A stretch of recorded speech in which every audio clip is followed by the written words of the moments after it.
ආදරණීය තරුවක් ඔන්න අද ඉඳලා ප්‍රේක්ෂක ඕගොල්ලන්ට බාරයි. ඉතින් අපි හරිම ආදරෙන් හරිම ආසාවෙන් හරිම මහන්සියක් දරලා කරපු ලස්සන වැඩක්. ඉතින් මං හිතන්නේ මගේ සිනමා ජීවිතයේ මම මෙතෙක් කරපු දැවැන්තම සිනමා නිර්මාණය. ඉතින් පද්මා සිරිල් කියන චරිත දෙක මට ගොඩක් සමීපයි. මං හිතනවා ප්‍රේක්ෂක ඕගොල්ලොත් මේ චරිත දෙක වැළඳ ගනි හරිම ආදරෙන්.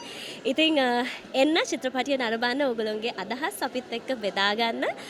මේක කට්ටියට ටිකක් වෙනස් අත්දැකීමක් වෙයි. මොකද අපි ලාංකීය සිනමාව මේ විදියට දකින මං හිතන්නේ පළවෙනි අවස්ථාව වෙන්න ඕනේ.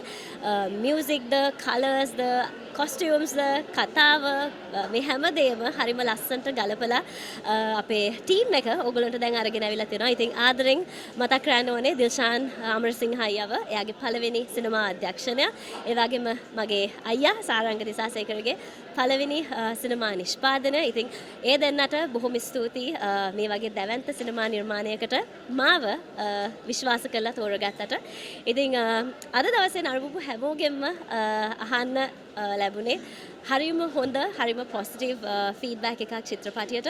ඉතින් ප්‍රේක්ෂක ඕගොල්ලොන්ගෙත් ඇත්ත අදහස් අහන්න හරිම ආසාවෙන් බලාගෙන ඉන්නවා.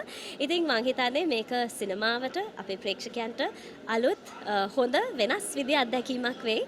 ඉතින් ප්‍රේක්ෂක ඕගොල්ලෝ බලලා අපිට ඕගොල්ලන්ගේ අදහස් දෙන්න. බොහොම ස්තුතියි. HU Creations